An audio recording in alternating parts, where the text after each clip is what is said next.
बिस्मिल्लाहिर्रहमानिर्रहीम। मैं भाभी के भाई को पसंद करती थी, पर वो लोग इस शादी पर राजी न थे, तो मैंने भाभी को नींद की दवा देकर एक लड़की को भाभी के कमरे में भेज दिया। भाभी की फेक वीडियो बनाकर भाभी को ब्लैकमेल करने लगी, तो उन्होंने अपने घर वालों को राजी कर लिया। पर शादी के दिन जो ही सबके लिए वीडियो सॉन्ग लगाए, तो सबके सामने अचानक एक वीडियो आई, जिसे देखकर मेरे पैरों तले से जमीन निकल गई, क्योंकि वो मेरी वीडियो। अम्मा, मेरा वो सुर्ख रंग का जोड़ा कहाँ है? मिलकर ही नहीं दे रहा। सारे कमरे को अच्छी तरह छान लेने के बाद मैं अम्मा के सर खाने पहुंच गई थी। कौन सा सुर्ख जोड़ा? अम्मा ने प्यास काटते हुए आंखें रगड़कर मुझे देखा। अरे अम्मा, वही जो मैंने भाई के निकाह पर पहना था। मैंने माथे पर हाथ मारकर अम्मा को याद करवाया, मगर अम्मा तो थी ही सदा की भुलक्कड़। मुझे नहीं मालूम, वो बेजारी से बोली। अरे अम्मा, मैंने बड़े ट्रंक में रखा था, अब मिलकर ही नहीं दे रहा, तो क्या करूं? कोई और पहन ले। तुझे वही जोड़ा चाहिए? हाँ अम्मा, मुझे वही पहनना है। तू बिना एक चीज को दिमाग पर सवाल करके बैठ जाती है। जा यहां से, खुद ढूंढ ले जाकर, मेरा दिमाग ना खा। अम्मा चीख कर बोली तो मेरा दिल जलकर खाक हो गया। गजब खुदा का, दुनिया भर की लड़कियां इस उम्र में माँ को आराम देती हैं और खुद काम करती हैं, और एक ये मेरी निकम्मी औलाद पैदा हुई है, जिन्हें अपने फैशन से फुर्सत ही नहीं मिलती। अम्मा शुरू हो गई थी तो अब उसका रुकना मुहाल था। मैं कंधे उचकाती अपने कमरे की तरफ बढ़ गई थी। आज मेरी दोस्त की सालगिरह थी और उसने सब सहेलियों को मदऊ किया था। मुझे वही जोड़ा पहनना था, मगर मैं न जाने वो जोड़ा कहाँ रख बैठी थी। ढूंढ ढूंढ कर मेरा सर चकरा गया था। तभी दरवाजे पर दस्तक हुई तो मैं मजीद झुंझुला गई। मैंने दरवाजा खोला तो सामने असद को खड़े देखकर मेरा दिमाग मजीद तप गया। तुम क्या मुंह उठाकर बिन बुलाए मेहमान बनकर किसी भी वक्त चले आते हो? मैंने गुस्से से उसे घूरा तो उसने पूरी बत्ती सी बाहर निकाली। अरे मेरे ताया का घर है, जब जी चाहेगा आऊंगा, तुम्हें क्या तकलीफ है भला? वो मेरा हाथ हटाता खुद ही अंदर दाखिल हो गया तो मैं गुस्से से पैर पटकती अपने कमरे में घुस गई और दोबारा से अपना जोड़ा ढूंढने लगी। मेरा नाम सकीना है, मगर सब मुझे प्यार से सुनहरी कहा करते। वैसे तो ना मेरी रंगत सुनहरी थी और ना ही तकदीर। न जाने अम्मा ने मेरा ये नाम क्यों कर रख दिया, मगर मुझे अपना ये नाम पसंद था। अब तो आसपास के सभी लोग मेरा असली नाम भूल गए थे और स्कूल और घर में सभी मुझे सुनहरी कहकर पुकारते। हम 2 बहनें और 2 भाई थे। मेरा अब्बा वापटा में मुलाजिम थे, तनख्वाह मुनासिब थी, हमारा अच्छा गुजर बसर हो जाया करता। अब्बा काफी शरीफ और सीधे साधे इंसान थे, जबकि अम्मा काफी तेज खातून थी। अम्मा की अपने रिश्तेदारों से ही न बनती। हमारे खानदान में सिर्फ एक चाचा ही थे जिनसे हमारी खूब जमती थी। इसमें भी ज्यादा कमाल चचा का था, क्योंकि वो सुलझे हुए और हंसमुख इंसान थे। मैं घर में सबसे छोटी मगर सबसे तेज थी। अम्मा अक्सर जल भून कर कहती कि तू पूरी की पूरी अपनी फुप्पो पर गई है, मक्कारी और चालाकी तो तुझमें कूट कूट कर भरी है। ताहम मैं अम्मा की राय से मुत्तफिक न थी। एक तो मक्कारी और चालाकी अम्मा में भी कुछ कम न थी, तो मैं इतनी दूर बैठी फुप्पो पर तो नहीं बल्कि अम्मा पर ही गई थी। दूसरी जिसे अम्मा चालाकी और मक्कारी का ताना देती, वो दरअसल मेरी समझदारी और अक्लमंदी थी। मगर मेरा भी घर की मुर्गी दाल बराबर वाला हिसाब था। मेरी सहेलियां अपनी खास बातों और राजों में मुझसे मशवरा जरूर करती। मेरे बताए गए मशवरे से उन्हें हमेशा फायदा ही होता, मगर अम्मा को मेरी कदर न थी। उसका कहना था कि दिमाग और जबान चलाने के सिवा भी कुछ चलाया कर और मेरे साथ घर के कामों में हाथ बटाया कर। मगर मैं घर के कामों में मसरूफ होकर अपनी समझदारी को जंग नहीं लगवा सकती थी। मैं अम्मा के काबू में ना आती। जबकि बड़ी बहन अल्लाह मियाँ की गाय थी, वो पूरी की पूरी अब्बा पर गई थी। वो अम्मा के साथ कामों में लगी रहती, पर वो हर काम उल्टा कर देती। अम्मा अपना सर पकड़कर बैठ जाती और उसके आगे हाथ जोड़कर कहती कि तू तो मेरी मदद ना ही करवाया कर। मैं बाहर के काम करने में सबसे आगे थी। अम्मा को बाजार से कुछ भी मंगवाना होता तो मैं जाने को फौरन तैयार हो जाती। कम से कम अम्मा को इतनी आसानी तो दे रखी थी कि अम्मा को घर से बाहर ना निकलना पड़ता। अब्बा तो सुबह के गए रात को घर लौटते। भाइयों को आवारागर्दी करने से फुर्सत न थी। ऐसे में अगर मैं अम्मा के काम आ रही थी तो अम्मा को मेरा एहसानमंद होना चाहिए था, पर अम्मा को मेरी कदर होती तब ना। मेरा सारा वक्त अपनी सहेलियों के साथ बातें करते गुजर जाता। मैंने अब्बा से जिद करके एक मोबाइल ले लिया था। मैं ज्यादातर अपने फोन में मसरूफ रहा करती। मैं चूंकि घर में सबसे छोटी थी, लिहाजा घर में कोई भी मेरी बात ना टालता और मैं इस चीज का नाजायज फायदा उठाती। अपनी बड़ी बहन से मेरी बिल्कुल ना बनती। वैसे वो भी ज्यादातर मेरी बात मान लेती थी, मगर मेरी उसके साथ ज्यादा दोस्ती न थी। मैं घर के कामों से जान छुड़वा कर सब कुछ अपनी बहन पर डाल देती। अम्मा मेरी दुर्गत बनाती तो मुझे चारों न चार काम करना पड़ता, पर तब भी मेरी पहली कोशिश यही होती कि मैं किसी न किसी तरह अपना काम अपनी बहन या भाई से निकलवा लूं। सुनहरी, जरा मेरे कपड़े तो इस्त्री कर दो। बड़े भाई के हुक्म पर मैं जी भर कर बदमजा हुई। मेरा उठने का बिल्कुल दिल न चाह रहा था। अच्छा भाई, मैं इस्त्री करके आपके कमरे में रख दूंगी। भाई के जाते ही मैं अपनी बहन का सर खाने लगी। भाई ने तुम्हें कहा है, तुम ही करो। मैं अब्बा और भाई को चाय के साथ पकौड़े बनाकर देकर आई हूं। मेरी बहन ने मुझे साफ इनकार किया तो मैं चारों ना चार भाई के कपड़े उठाकर इस्त्री करने चल दी। मैंने शहर के एक अच्छे कॉलेज से एफए का इम्तहान पास किया। मेरा सबसे बड़ा भाई उस वक्त नौकरी हासिल कर चुका था। अम्मा को भाई के रिश्ते की फिक्र हुई तो अम्मा अपने मिशन पर निकल खड़ी हुई। इतने अहम मिशन पर मेरा अम्मा के साथ होना नागुज़ीर था। मैं भी अम्मा के शाना बशाना भाई के लिए लड़की की तलाश में थी। अम्मा ने इधर उधर से सारी खबरें हासिल कर ली कि किन किन घरों में बिन ब्याही बच्चियां मौजूद थी। अम्मा का इरादा जरा ऊंचे घराने में हाथ मारने का था। वैसे भी भाई पढ़ा लिखा था, शक्ल सूरत का भी अच्छा था और उसकी नौकरी भी मुनासिब थी। ऐसी सूरत में अम्मा यही चाहती थी कि वो हमसे ज्यादा हैसियत वालों की लड़की पसंद करके अपनी बहू बना कर लाए। मेरा भी यही ख्याल था कि हमें अपने से बेहतर लोगों में ताल्लुकात बढ़ाने चाहिए। आखिर को कल को अम्मा ने बेटियों को भी ब्याहना था। अम्मा रिश्ते वाली आंटी से भी पूरी खबर लेती और उसको बताए बिना खुद ही रिश्ता देखने पहुंच जाती। अम्मा नहीं चाहती थी कि वो बीच में किसी तीसरे शख्स को शामिल करें, बल्कि वो सारे मामलात खुद ही निपटाना चाहती थी। भला अम्मा की नजर से कौन छुप सकता था। वो एक नजर में ही पहचान लेती कि लड़की और उसके घर वाले किस फितरत के मालिक हैं। हमें लड़की की तलाश शुरू किए 1 महीना हो चुका था और इस 1 महीने में हमने 30 से ज्यादा घरानों की लड़कियां देख चुके थे। हम रोजाना ही कहीं ना कहीं निकल जाते।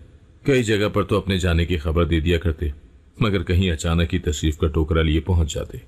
फिर आखिर अम्मा को एक इंतहाई शरीफ घराना पसंद आ गया, जो हैसियत में भी हमसे बढ़कर थे। लड़की भी देखने में सीधी साधी और मासूम थी, मगर असलियत का तो बाद में ही पता चलता है।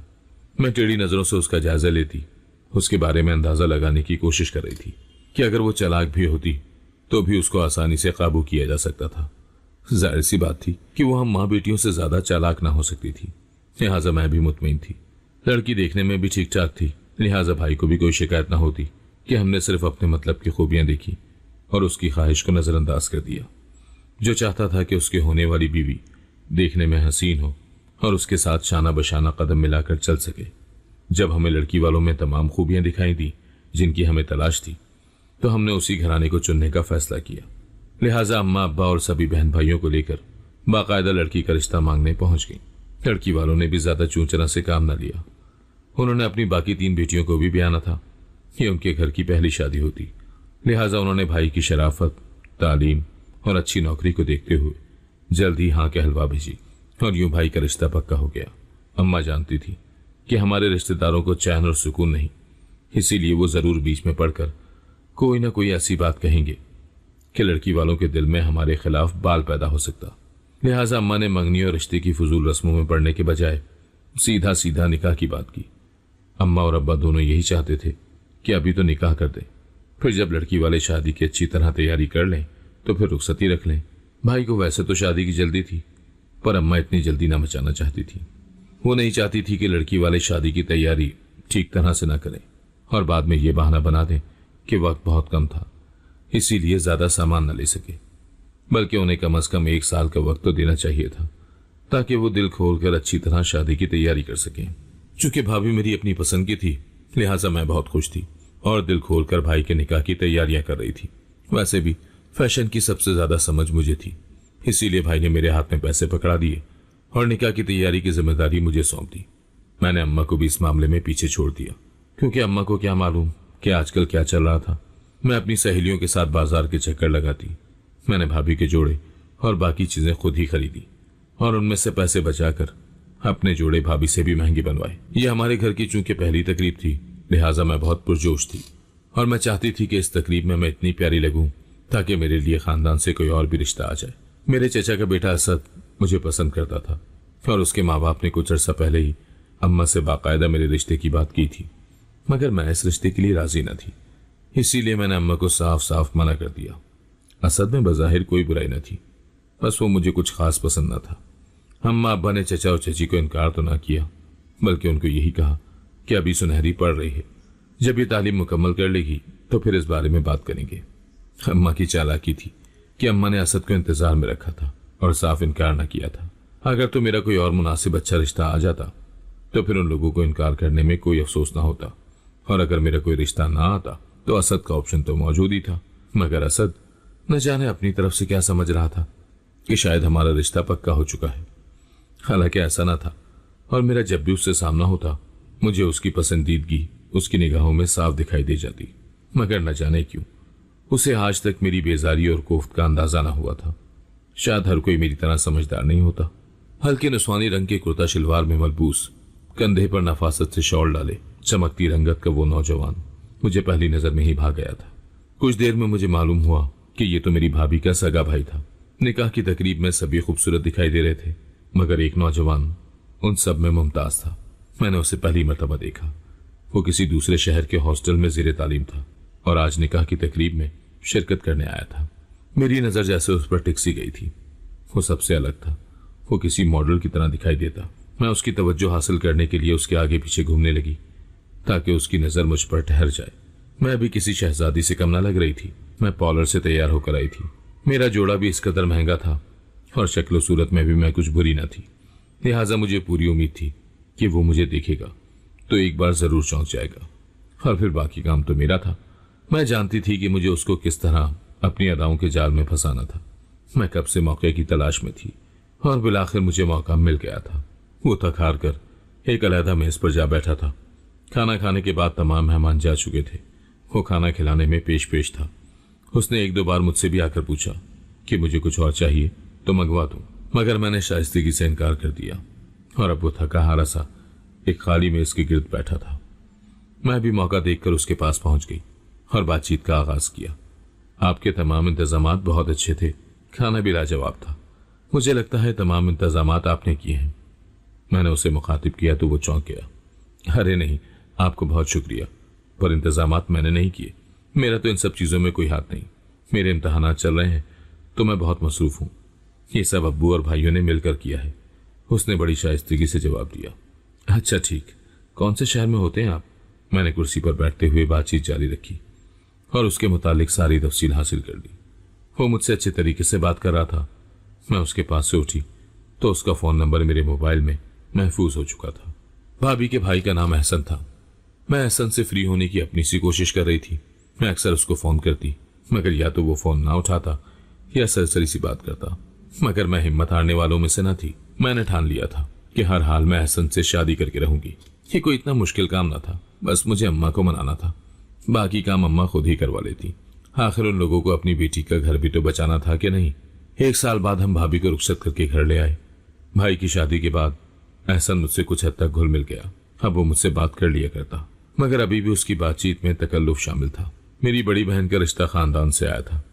लोग अच्छे और देखिए वाले थे, लिहाजा अम्मा अब्बा ने हाँ करने और रुखसती करने में देर न लगाई। अम्मा का इरादा था कि वो मुझे भी जल्द रुखसत कर देंगी और फिर सिर्फ एक बेटी की जिम्मेदारी रह जाएगी। मुझे शादी पर कोई एतराज न था, बल्कि मुझे शादी का काफी शौक था। मगर जिससे मुझे शादी करनी थी वो तो मुंह सी कर बैठा था। एहसन ने अभी तक मुझसे अपनी पसंदीदगी का इजहार न किया था। हालांकि मैंने उसे कई दफा मौका फराहम किया, मगर शायद या तो वो मुझे पसंद नहीं करता था या शायद अपनी बहन की वजह से खौफजदा था कि कहीं उसकी बहन का बसा बसाया घर खराब ना हो जाए। मगर मेरा ख्याल था कि लड़के इतने समझदार तो होते हैं कि उन्हें इस बात का अंदाजा हो जाए कि लड़की उन्हें पसंद करती है। मुझे लगता था कि मुझे ही पहल करनी पड़ेगी। एहसन से तो कुछ होने वाला न था। लिहाजा मैंने एक दिन उससे अपनी पसंद का इजहार किया तो वह हैरान रह गया। मगर ऐसा मुमकिन नहीं है, वो फौरन बोला। तो मैं समझ ना सकी। क्या मतलब? क्यों मुमकिन नहीं? आखिर मुझ में क्या बुराई है? मैंने गुस्से से पूछा तो वो चुप हो गया। नहीं, मेरा मतलब वो नहीं था। तुम में कोई बुराई नहीं है, पर हमारे यहाँ वट्टे सड्डे की बुनियाद पर रिश्ते तय नहीं किए जाते। वो काफी सोच कर बोला था। तुम इसको वट्टा सट्टा ना समझो, बल्कि अपनी पसंदीदगी समझो। जंग और मोहब्बत में तो सब कुछ जायज है। मेरी बात सुनकर वो एक लम्हे को चुप हो गया। देखो सुनहरी, तुम गलत समझ रही हो। मैं तुमसे मोहब्बत नहीं करता। उसकी बात पर मैं कुछ शर्मसार सी हो गई। नहीं, मुझे मालूम है, मैंने तो वैसे एक मुहावरा बोला है। वो अजीब इंसान था। जब एक लड़की खुद उसे शय दे रही थी तो भला उसे पीछे हटने की क्या जरूरत थी? फिक्र मत करो, सारे मामलात मुझ पर छोड़ दो, मैं खुद ही घर वालों को समझा लूंगी। मैंने उसे तसल्ली दी तो उसने फोन बंद कर दिया। भाभी ने हमारे घर में अपनी जिंदगी का आगाज कर दिया था। उसे मेरे और एहसन के बारे में कुछ मालूम न था। उसका रवैया सबके साथ अच्छा था। वो भाई का ख्याल रखने के साथ अम्मा अब्बा का भी ख्याल रखती। उसने घर के कामकाज में हिस्सा लेना शुरू कर दिया था। वो सुलझी हुई अच्छी फितरत की इंसान थी। मुझे काफी उम्मीद थी कि वो अपने भाई से मेरी शादी के सिलसिले में मेरा काफी साथ देगी। मैं भाभी से दोस्ती लगाने के चक्कर में ज्यादा से ज्यादा वक्त उसके साथ गुजारती। वो भी मेरा रवैया देखकर मुझसे काफी घुल मिल गई। मुझे उम्मीद थी कि भाभी मेरी राह हमवार करने में मेरी मदद करेगी। मैं बहाने बहाने से उससे एहसन के बारे में बात करती और मालूम करने की कोशिश करती कि उनका एहसन की शादी के बारे में क्या इरादा है, मगर वो इतनी मासूम न थी जितना मैंने उसे समझ रखा था। मेरे तमाम इशारे कनाइयों के बावजूद उसने मुझे एहसन के बारे में जरा खबर न दी। शायद वो समझ गई थी कि मैं उसके भाई में जरूरत से ज्यादा दिलचस्पी ले रही थी और वो ऐसा नहीं चाहती थी। सुन, सलीम के घर वाले शाम में आने का कह रहे हैं। मैं कॉलेज से घर लौटी तो अम्मा ने मुझे इत्तला पहुंचाई। कौन सलीम अम्मा? मैंने हैरानी से पूछा। अरे आपा नजमा का बेटा, अम्मा ने अपने रिश्तेदार का नाम दिया। तेरे रिश्ते के लिए आना चाह रहे हैं। मेरा दिल जलकर खाक हो गया। अम्मा मना कर दो, टांगे तोड़कर भेजूंगी मैं उनकी। मैंने चीख कर कहा तो अम्मा मुंह पर उंगली रखे हैरत ज्यादा मुझे देखने लगी। तेरा दिमाग तो खराब नहीं हो गया? रिश्ते तो आते ही हैं। अभी हमने असद से तेरे रिश्ते का बाकायदा ऐलान जो नहीं किया। तू बता दे, अगर तुझे असद से शादी करनी है तो मैं तेरे चचा को बुलवा भेजूं। अरे अम्मा, मुझे किसी से शादी नहीं करनी। मुझे न जाने क्यों इस कदर गुस्सा आया था। मैं गुस्से में अपना बैग उठाकर पैर पटकती अपने कमरे की जाने पड़ी थी। न जाने इस लड़की ने क्या ठान रखी है। मुझे अपने पीछे अम्मा की आवाज साफ सुनाई दी गई। एहसन, मैं तुम्हें पसंद करती हूँ। तुम अपने घर वालों को रिश्ते के लिए भेजो। मैंने एहसन से दोबारा वही बात छिड़ी। वो हर बार इस बात से कन्नी कतरा जाया करता। आज मुझे उसका वाज़ेह जवाब जानना था। देखो सुनहरी, अभी मैं शादी के लिए तैयार नहीं हूँ। मेरी तालीम अधूरी है, मेरे पास नौकरी नहीं है। मैं शादी के बारे में नहीं सोच सकता। वो सब छोड़ो, ये बताओ तुम भी मुझे पसंद करते हो या नहीं? मैंने कभी तुम्हारे बारे में गौर नहीं किया। तुम मुझे नापसंद नहीं हो, मगर साफ बताऊं तो पसंद का भी कोई मामला नहीं। वैसे अम्मा अब्बा का इरादा मेरी फुप्पो की बेटी को अपनी बहू बनाने का है और उन्होंने फुप्पो से भी इस बारे में बात कर रखी है। इसीलिए बेहतर यही है कि तुम मेरा ख्याल अपने दिलो दिमाग से निकाल दो। उसने तमहीद बांधने के बाद मुझे हरी झंडी दिखाई तो मेरे माथे पर बल पड़ गए। इतनी आसानी से मैं हार मानने वालों में से नहीं।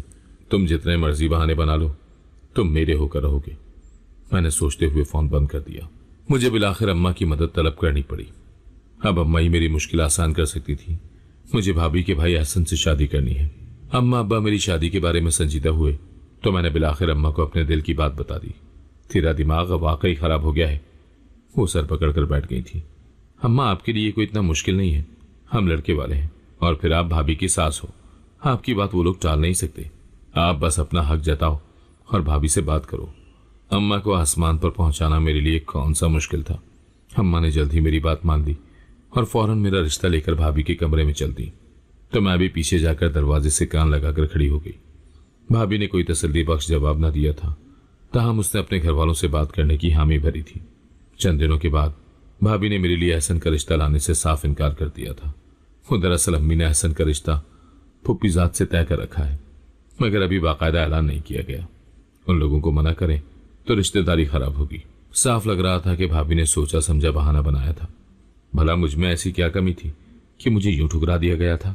अम्मा, भाभी खुद ही नहीं चाहती कि ये रिश्ता हो। ये बहाना बना रही है। इसने अपने घर वालों से बात ही नहीं की। मैंने अम्मा को भड़काया। अब जो भी हो, मेरे ख्याल से तो तू उस लड़के का ख्याल दिल से निकाल दे। तेरे अब्बा और भाई को मालूम होगा तो वो गजबनाक होंगे। हम जबरदस्ती नहीं कर सकते। अम्मा ने मुझे समझाया तो मेरे तन बदन में आग लग गई। अम्मा भी मेरा साथ देने से इनकारी हो गई थी। अब मुझे खुद ही कुछ करना था, कुछ ऐसा जिससे सांप भी मर जाए और लाठी भी न टूटे। मैं सोचो विचार में मुब्तला थी। आपको यूं इनकार नहीं करना चाहिए था। मैं दंदराती हुई भाभी के सर पर पहुंची तो वो हैरान रह गई। क्या हो गया? वो मेरे तेवर देखकर बोली, एहसन के रिश्ते से इनकार क्यों किया आपने? देखो सुनहरी, ये मामला बड़ों के हैं, तुम भी बड़ों पर छोड़ दो। तुम्हारी एहसन के साथ शादी मुमकिन नहीं है। क्यों मुमकिन नहीं है? हम दोनों एक दूसरे को पसंद करते हैं। मैंने धड़ल्ले से कहा तो वो हैरान रह गई। एहसन की तरफ से ऐसा कोई मामला नहीं है और तुम भी इस ख्याल को अपने दिलो दिमाग से निकाल दो तो ज्यादा बेहतर है। यूं अपनी इज्जत का तमाशा मत बनाओ। ये जबरदस्ती के सौदे नहीं होते। भाभी की बात सुनकर मेरा खून खौल उठा था। उसे मेरा साथ देना चाहिए था, ना कि वो खुद ही मेरी राह में दीवार बनकर खड़ी हो गई थी। इसको तो मैं देख लूंगी। समझती क्या है ये अपने आप को? मैंने दिल में भाभी को सबक सिखाने की ठान ली। एहसन मेरी जिद और मेरा जुनून बन चुका था।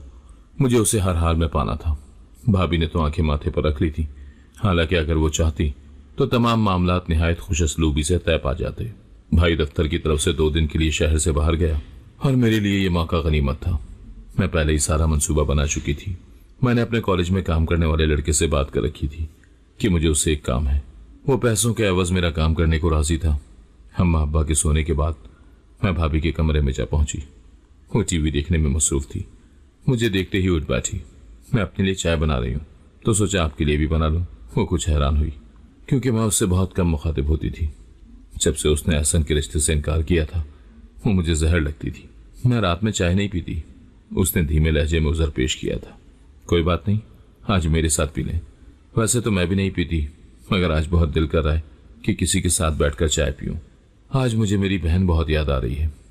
कभी कभार जब अम्मा अब्बा सो जाते थे तो हम यूं ही इकट्ठे बैठकर टीवी लगा लिया करते थे। मेरी बात सुनकर वो चुप हो गई। मैंने चाय का कप उठाकर उसकी तरफ बढ़ाया तो उसने चुपचाप थाम दिया और वो घूंट घूंट करके पीने लगी। मेरी नजर उसी पर जमी थी। उसने पूरा कप खाली करके वापस रखा तो मैं फौरन उठ खड़ी हुई। यहां मेरा काम खत्म हो चुका था। मैं चाय के दोनों कप उठाकर बाहर निकल आई। मैंने बाहर आते ही उस लड़के को फोन करके अंदर आने का कह दिया। कुछ ही देर में मैंने भाभी के कमरे में झांक कर देखा तो वो बेखबर सो रही थी। मैंने उसके कमरे में अपने मोबाइल का कैमरा सेट करके उसे बिस्तर पर आधा तिरछा करके लिटा दिया और बाहर के दरवाजे की कुंडी खोलने चल दी। भाभी, आपने अपने घर वालों को मनाना है कि वो एहसन की शादी मुझसे करें। भाभी बावर्ची खाने में कामों में मसरूफ थी जब मैं उसके पीछे जा खड़ी हुई। उसने रुक कर एक नजर मुझ पर डाली और फिर से काम में लग गई। मेरी और तुम्हारी अम्मा की इस बारे में बात हो चुकी है, ऐसा मुमकिन नहीं है। वो मसरूफ से लहजे में बोली। मुमकिन नहीं या आपने मुमकिन नहीं होने देना? मैं तंज से बोली तो वो रुक गई। क्या मतलब? एहसन पर मेरी मर्जी तो ना चलेगी ना? वो जीता जागता इंसान है, उसकी अपनी भी कोई पसंद कोई मर्जी है। अब कि वो जरा गुस्से से बोली। मैं अपने सामने उसका गुस्सा क्यों कर बर्दाश्त करती? भाभी, ये सब हीले बहाने मैं नहीं सुनने वाली। ये तो आप अम्मा को ही सुनाना। अगर आपने इस घर में और भाई के दिल में रहना है तो एहसन को इस शादी के लिए मनाना होगा। मैंने धौंस भरे लहजे में कहा तो वो पूरी की पूरी मेरी तरफ घूम गई। तुम मुझे धमकी दे रही हो? वो हैरत से बोली। तो मैंने हाथ उठाकर एक उंगली नफी में हिलाई। ना भाभी, धमकी नहीं, इत्तला दे रही हूं। ऐसा होने वाला है। आपने मुझे हल्के में ले लिया है। जब भाई आपकी ये वीडियो देखेगा जिसमें आपने अपने शौहर की गैर मौजूदगी में रात के अंधेरे में अपने पुराने आशना को अपने कमरे में मिलने बुलाया था तो उस पर क्या गुजरेगी? मैंने उस नौजवान के कमरे में दाखिल होते और निकलते हुए की वीडियो भाभी को दिखाई तो उसकी आंखें फटी की फटी रह गई। ये बकवास है। तुम्हें शर्म नहीं आती ये सब करते हुए? नहीं, मुझे शर्म नहीं आती, मैं ढीठ बनकर बोली थी। तुम ऐसा कैसे कर सकती हो? वो अपना हाथ सर पर रखे बेहद हैरान थी। मैं इससे भी ज्यादा कर सकती हूँ। मैंने बेइसी चेहरे पर सजाकर उसे आगाह किया। अगली दफा मुझे आपसे मुस्बत जवाब चाहिए, वरना भाई तो क्या, पूरे खानदान को ये वीडियोस भेज दूंगी। मैंने उंगली उठाकर उसे तंबीह की और बावर्ची खाने से बाहर निकल आई। भाभी का कमजोर पहलू मेरे हाथ आ चुका था। वो वाकई खौफजदा थी और उसने मेरे खिलाफ कोई एक्शन न लिया था, जिसकी वजह से मैं मजीद शेर हो गई और उसे मजीद धमकाने लगी। मैं एक बार दोबारा सबसे बात करूंगी, मुझे पूरी उम्मीद है कि वो लोग मान जाएंगे। भाभी मेरे सामने भीगी बिल्ली बन चुकी थी। मैं दिल दिल में कह कहे लगाती। कुछ दिनों में ही भाभी के घर वाले मेरे लिए एहसन का रिश्ता ले आए। अब्बा और भाई के साथ अम्मा भी हैरान रह गई कि ये कैसे हो गया। वो लोग तो इनकारी थे। अम्मा ने हैरत से मुंह खोलकर मुझे देखा तो मैंने कंधे उचका दिए। मुआवजा है अम्मा, तेरी दुआओं की बदौलत। मैं अम्मा को हैरान छोड़ती बावर्ची खाने में घुस गई। जानती थी कि अम्मा ने ऐसी कोई एक भी दुआ न मांगी होगी। एहसन के रिश्ते के बारे में घर में सोचो विचार जारी थी। अम्मा जानती थी कि मैं इस शादी की ख्वाहिशमंद हूं, लिहाजा मैं मुतमईन थी कि अब्बा और भाई इनकार न करेंगे। अब्बा ने खानदान के बाकी अफराद से मशवरा किया तो चाचा और चाची बाकायदा बुरा मान गए। भाई साहब, मैंने कितने सालों से अपने बेटे का रिश्ता सुनहरी के लिए पेश कर रखा है। अपने अपने होते हैं, आप एक बार गौर तो करें। चचा का शिकवा बजा था। बस भाई, तू तो जानता है आजकल की नस्ल को, बच्चे अपनी पसंद नापसंद को तरजीह देते हैं। यकीनन अम्मा ने अब्बा को बता दिया होगा कि मुझे चचा का बेटा असद एक आंख नहीं भाता। अब्बा ने एहसन के घर वालों को हाँ कहलवा भेजी तो मेरी खुशी का कोई ठिकाना न रहा। मेरी सारी मेहनतें रंग ले आई थी। मैं चाहती थी कि मैं अपना पोल खोलने से पहले जल्द अज जल्द एहसन के साथ रुखसत होकर उसकी जिंदगी में शामिल हो जाऊं। भाभी का जब भी मुझसे सामना होता तो वो अजीब चुभती हुई नजरों से मुझे देखती, मगर मुझे परवाह न थी। मैं उसे नजरअंदाज करके अपने कामों में मसरूफ रहती। दोनों अतराफ शादी की तैयारियां शुरू हो चुकी थी। मुझे सर खुजाने की फुर्सत न थी। मैं रोजाना ही सच संवर कर बाजार निकल जाती। भाई और अब्बा ने मुझे हर चीज अपनी पसंद और मर्जी से लेने की इजाजत दी थी। एक दिन मैं अभी घर के दरवाजे से निकली ही थी कि मुझे असद मोटरसाइकिल पर सवार आता दिखाई दिया। मैं उसे देखकर ना रुकी, बल्कि कदम तेज बढ़ा दिए। मैं उस वक्त उससे कोई बात न करना चाहती थी। वो मेरे पीछे चला आया। सुनहरी, रुक जा, मैंने तुमसे बात करनी है। वो मुझे आवाजें देता रहा, मगर मैं अनसुनी करते आगे बढ़ती रही। मुझे उसकी फजूल बातों में कोई दिलचस्पी न थी। वो मोटरसाइकिल से उतरकर मेरे पीछे भागा और मुझे बाजू से पकड़कर रोक लिया। मुझे तुमसे बात करनी है। मैं पिछले 4 साल से तुम्हारे इंतजार में बैठा हूं। तुम यूं इतनी आसानी से आगे कैसे बढ़ सकती हो? वो हलक के बल चीखा था। मेरा दिल चाह रहा था कि उसके मुंह पर एक थप्पड़ खींच कर मार दूं। मैंने तुम्हें कहा था कि मेरे इंतजार में बैठो। अपनी आवाज नीचे रखकर मुझसे बात करो। तुमने नहीं कहा, मगर तुम्हारे माँ बाप ने कहा था कि सुनहरी की तालीम मुकम्मल हो जाए तो बात करेंगे। मगर यूं किसी और के साथ रिश्ता पक्का कर दिया। अगर बात आगे नहीं बढ़ानी थी तो उसी वक्त मना कर देते। मुझे यूं उम्मीद में डाल कर ना रखते। वो न जाने क्यों इस कदर चिल्ला रहा था। मेरी बात सुनो, मैंने तुम्हें कभी भी उम्मीद नहीं दिलाई। और फिर अकल भी कोई चीज होती है। तुम में सोचने समझने की कोई सलाहियत न थी। अब मेरा पीछा छोड़ो और मुझे अपनी जिंदगी गुजारने दो। मैं उसे आईना दिखाकर आगे बढ़ गई और वो अपना समूह लेकर रह गया। शक्ल ना सूरत, ना ही तालीम, और ख्वाब मुझे पाने के देख रहा था। अगर मुझे हासिल करने की इतनी तमन्ना थी तो 4 साल में कुछ बनकर दिखाता। मैं बड़बड़ाती आगे बढ़ गई। कम वक्त ने सारा मूड खराब करके रख दिया था। मेरी शादी में चंद दिन ही बचे थे। भाभी छत पर लगे झूले पर बैठी थी। मैं ऊपर किसी काम से गई तो उसने आवाज देकर मुझे अपने पास बुला लिया। कुछ देर मेरे पास बैठो, तुमसे बात करनी है। हमारी बातचीत बंद थी। ना वो मुझे बुलाती और ना मैं उसे। अब रिश्ता कुछ बदलने वाला था। वो मेरी नंद और मैं उसकी भाभी बनने जा रही थी। मैं चारों नाचार पास रखी कुर्सी पर बैठ गई। मैं चाहती हूं कि जो हो गया है उसे हम भुलाकर एक नए रिश्ते की शुरुआत करें। मैं अपने भाई को खुश देखना चाहती हूं और उसकी खुशी तुमसे जुड़ी है। तुम खुश रहोगी तो वो खुश रहेगा। तुम मेरी वो वीडियो डिलीट कर दो जो तुमने बनाई थी। उसकी बात ठीक थी। पुरानी बातें भुलाकर ही नई शुरुआत की जा सकती थी। ठीक है, मैं डिलीट कर दूंगी, आप फिक्र न करें। मैंने उसे तसल्ली दी तो वो मुस्कुरा दी। वैसे तुम किसी और तरीके से भी मुझे शादी के लिए मना सकती थी। तुमने यही तरीका क्यों आजमाया? बस जो मेरे दिमाग में आया मैंने कर दिया। वैसे मनाने में शायद काफी वक्त लग जाता। इस तरह काम जरा जल्दी हो गया। तुमने मुझे चाय में कुछ मिला कर दिया था, वो धीरे से बोली। तो मैं मुस्कुरा दी। आप तफसील क्यों जानना चाहती हैं? बस वैसे ही, मुझे समझ ही ना आई थी सारे मामले की, इसीलिए। वैसे तुम ज़हीन हो बहुत। अच्छा, मैं अपनी तारीफ पर खुश हो गई और सारी मंसूबाबंदी भाभी को कह सुनाई जो मैंने उसे ब्लैकमेल करने के लिए की थी। और मेरी मंसूबाबंदी किस कदर कामयाब हुई थी कि चंद दिनों में मैं अपनी भाभी की भाभी बनने वाली थी। मैं पॉलर जाने की तैयारी कर रही थी। मेरी बहन ने मेरा तमाम सामान उठा रखा था। वहां से सीधा शादी हॉल में पहुंचना था। मुझे पूरी उम्मीद थी कि मैं बेहद खूबसूरत लगने वाली थी। मैं घर से निकलने वाली थी। जब एहसन को घर में दाखिल होते देखा तो चौंक गई।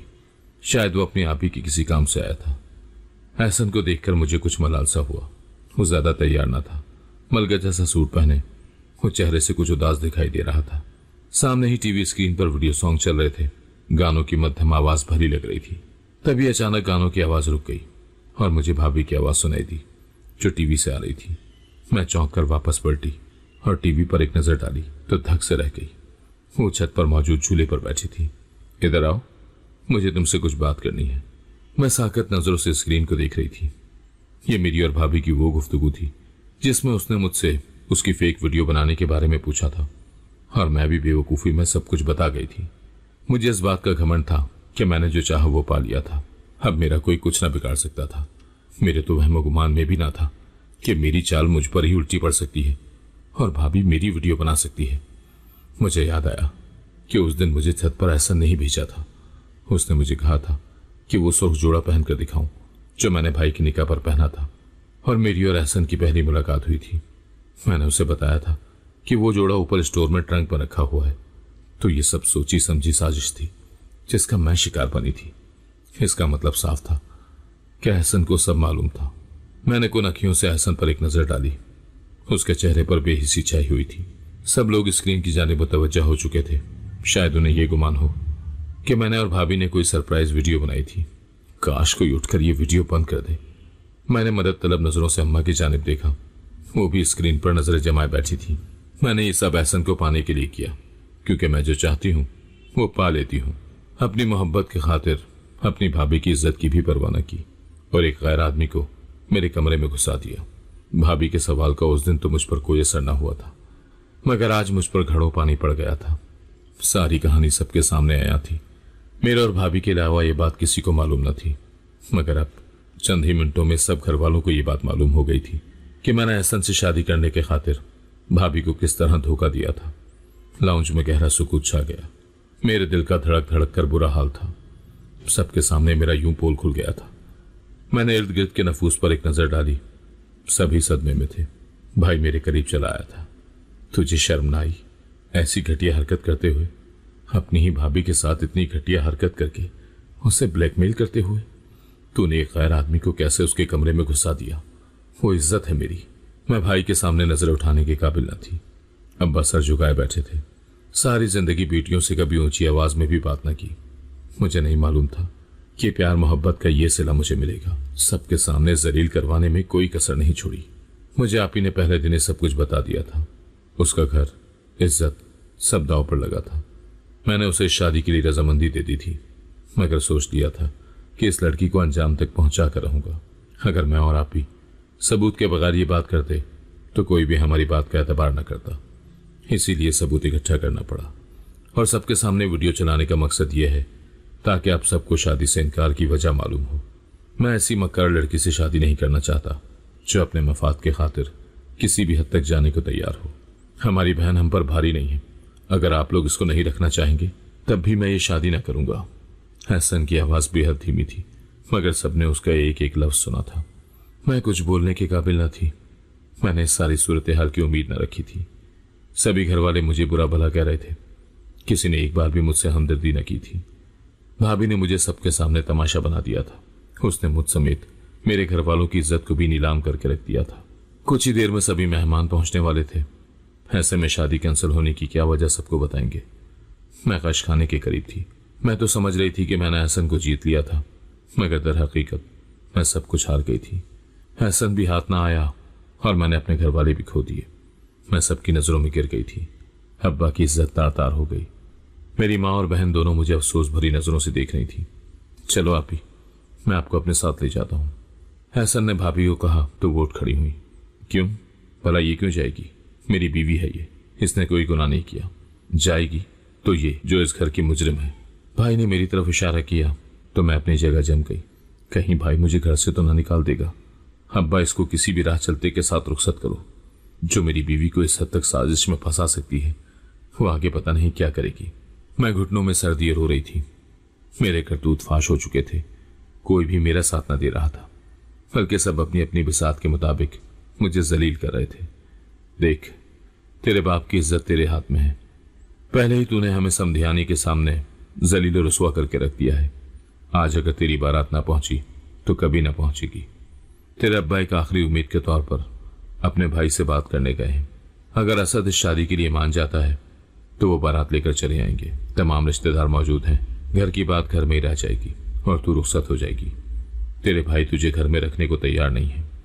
एहसन साफ इनकार करके चला गया है। ऐसे में अब एक असद का ही आसरा है। तू इनकार ना करना। अगर तेरा चाचा और असद मान जाए तो तुम भी चुपचाप मान जाना।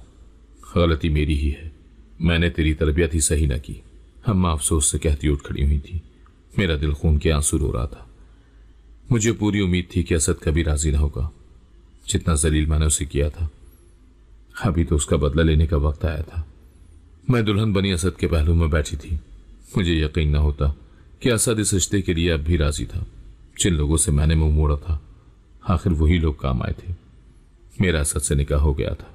बज़ाहिर वो खुश दिखाई दे रहा था।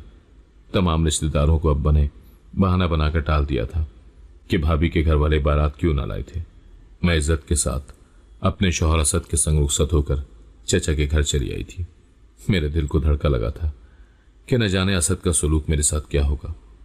अब्बा ने साफ साफ कह दिया था कि मुझे असद के साथ हर हाल में रिश्ता निभाना था।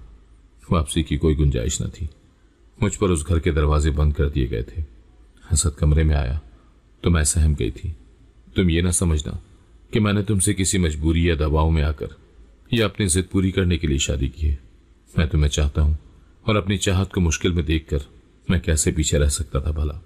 फिर ताया ने मेरे सामने हाथ जोड़ दिए तो मैं इनकार न कर सका। मैं जानता हूं तुम मुझे नहीं चाहती, पर तुम दबाव में थी।